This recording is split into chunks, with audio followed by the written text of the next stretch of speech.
আসসালামু আলাইকুম everyone, welcome back to my channel. আপনাদের যখনই কোনো মনপসন্দ জিনিস খেতে ইচ্ছে করবে ইউটিউবে গিয়ে লিখুন বেঙ্গলি কুকিং হাউস আর সাবস্ক্রাইব করুন আমার চ্যানেল এবং আমার সমস্ত রান্নার আপডেট সবার আগে পেতে পাশে থাকা বেল নোটিফিকেশানটা অবশ্যই অন করুন। আজকে আমার রেসিপি আনারসের টক বা খাটা। পুরো ভিডিওটা দেখতে থাকুন, আশা করছি খুব ভালো লাগবে। এই রেসিপিটা যদি না আপনারা বাড়িতে এখনও বানিয়ে থাকেন তাহলে অবশ্যই বানান, দেখবেন খুব ভালো লাগবে।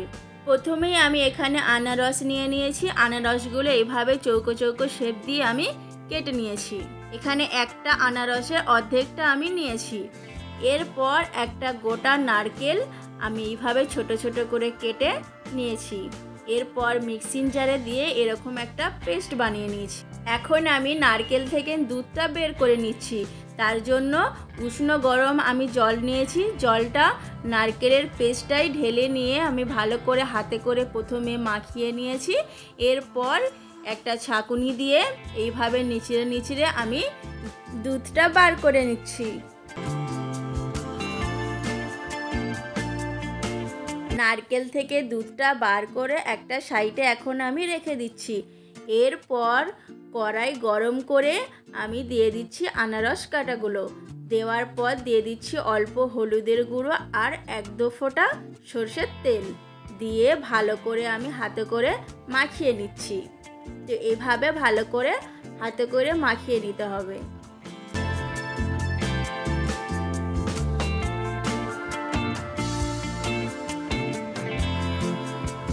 এখন আমি জল দিয়ে দিচ্ছি। তো এরপর কিছু গোটা গরম মশলা দেব। দিয়ে দিচ্ছি 2টো তেজপাতা আর দিয়ে দিচ্ছি 4টে মুখ ফাটানো এলাচ আর 4টে লবঙ্গ।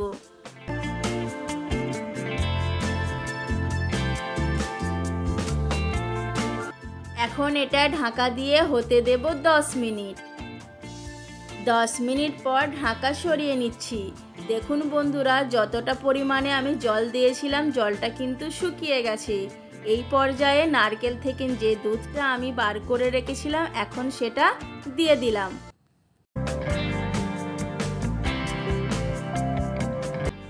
এখন দিয়ে দিচ্ছি স্বাদ মতো লবণ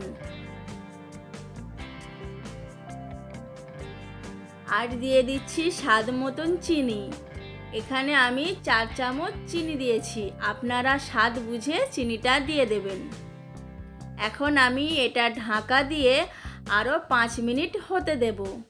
5 মিনিট পর আমি ঢাকাটা সরিয়ে নিলাম। দেখুন বন্ধুরা, বেশ কিন্তু দুধটা ফুটে উঠেছে। এই পর্যায়ে আমি ভালো করে একটু নাড়িয়ে নেব। এখন আমি দিয়ে দিচ্ছি পাতিলেবুর রস। এখানে আমি একটা পাতিলেবুর অর্ধেকটা দিয়ে দিচ্ছি। দেওয়ার পর ভালো করে নাড়িয়ে চাড়িয়ে নিলেই ব্যাস রেডি আনারসের টক বা খাটা। কেমন লাগলো আজকের এই রেসিপি? যদি ভালো লেগে থাকে তাহলে অবশ্যই কমেন্ট করে জানাবেন। আর আমার চ্যানেলে যদি আপনারা নতুন বন্ধু হয়ে থাকেন তাহলে অবশ্যই চ্যানেলটা সাবস্ক্রাইব করবেন। ভাতের শেষ পাতে যদি এরকম আনারসের খাটা থাকে তাহলে তো আর কোনো কথাই নেই। তাহলে দেরি কেন, বানিয়ে ফেলুন এইভাবে। দেখবেন বাড়ির ছোট থেকে বড় সকলেই ভীষণ পছন্দ করবে। তাহলে আজ এই পর্যন্ত। অন্য কোনো দিন অন্য কোনো রেসিপি আপনাদের সাথে শেয়ার করব। ততক্ষণের জন্য ভালো থাকুন, সুস্থ থাকুন, খোদা হাফেজ।